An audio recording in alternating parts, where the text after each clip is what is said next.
Alaika sallallahu Muhammad.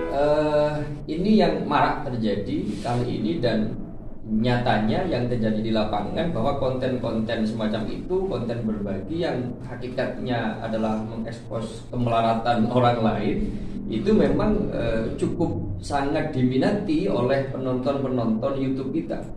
Ini terbukti bahwa konten-konten semacam itu selalu mendapatkan viewer atau penonton yang sangat tinggi sekali.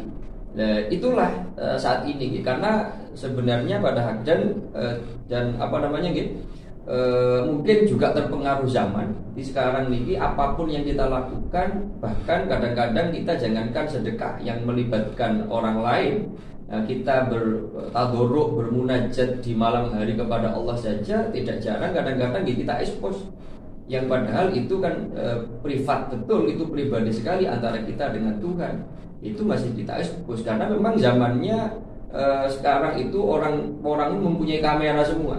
Kalau zaman dulu nggak, orang-orang tertentu nggak punya kamera dengan itu.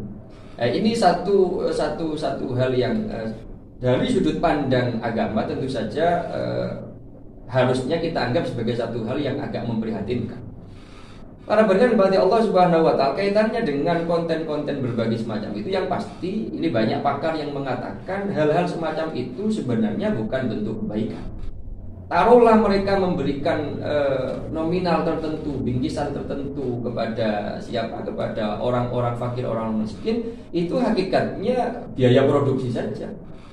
Toh yang mereka dapatkan dari konten berbagi dengan mengekspos, bahkan dengan mengeksplorasi atau menjadikan orang-orang miskin sebagai objek mereka untuk mendapatkan penonton yang begitu besar, keuntungan yang mereka mendapatkan dari iklan dan sebagainya itu melebihi apa yang mereka berikan terhadap orang fakir miskin. Sekali lagi, ketika tujuannya memang untuk menghasilkan sesuatu yang keuntungan keduniawian bagi para kreator YouTube semacam itu, ketika tidak diimbangi dengan menjaga perasaan orang yang diberi, ini jatuhnya nanti bukan nilai positif melainkan negatif. Karena Rasulullah atau Quran bahkan mengatakan mengundat-undat, atau kalau dalam qaulun ma'rufun khairun min shadaqatin yatba'u ahda. Qaulun ma'rufun khairun min shadaqatin yatba'u ahda. Jadi berbicara yang baik, kata-kata yang baik, yang positif, ini jauh lebih baik daripada sedekah yang diikuti dengan unsur-unsur menyakiti. Nah, salah satu unsur menyakiti adalah tidak peduli terhadap perasaan yang diberi.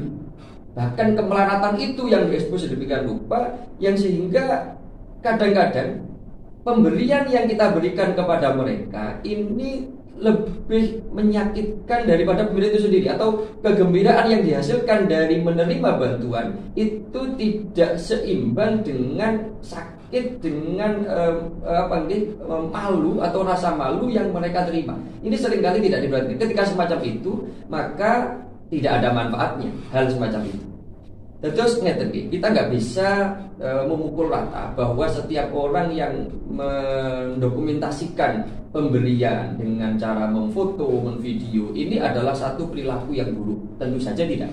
Tapi ketika tujuannya memang dalam rangka untuk mencapai atau mencari keuntungan finansial, seperti halnya menjadikannya sebuah konten untuk mencari keuntungan penonton dan sebagainya, tanpa mempertimbangkan dan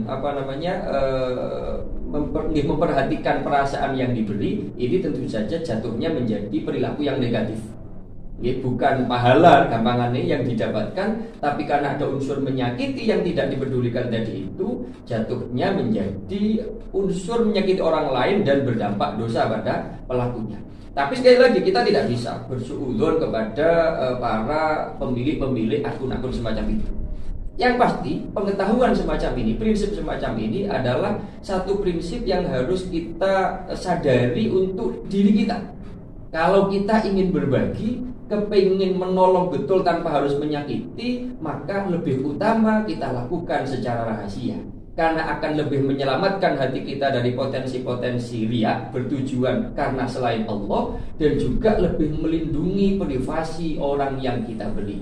Ini akan lebih utama. Tapi ketika untuk melihat atau mengomentari perilaku orang lain, tentu saja kita lebih layak untuk mendahulukan atau mengedepankan husnudzon. Mungkin saja para kreator-kreator YouTube semacam itu mendokumentasikan videonya, bikin konten-konten semacam itu dalam rangka untuk mengajak orang lain tadi itu, bisa saja.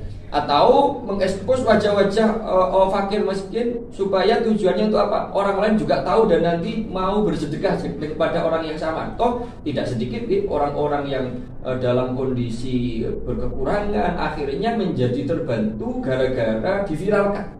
Karena menjadi banyak orang yang tahu kalau ada sosok-sosok tertentu yang begitu membutuhkan bantuan. Bisa saja tujuannya semacam itu. Nggak ada orang yang tahu dengan tujuan orang lain. Yang pasti prinsip-prinsip tentang keutamaan merahasiakan sedekah ini adalah satu prinsip yang harus kita jadikan materi terpatri di dalam hati kita untuk memperbaiki perilaku sedekah kita secara individu atau secara pribadi, bukan untuk menilai orang lain. Jadi kalau kita mau bersedekah, pengen pahalanya jauh berlipat-lipat, terselamatkan dari potensi-potensi pamer, riak dan sebagainya, maka hendaknya sedekah kita rahasiakan, bahkan bukan hanya dari khalayak ramai, termasuk dari orang yang kita beri sekalipun. Ini perilakunya orang-orang terdahulu waktu itu.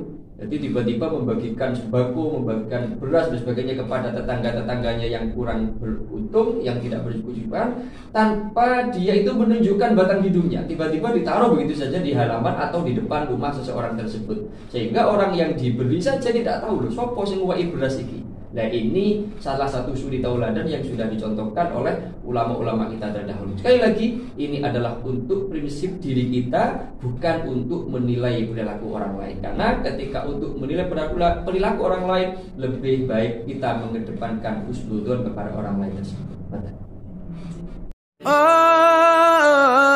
Alaika sallallahu Muhammad.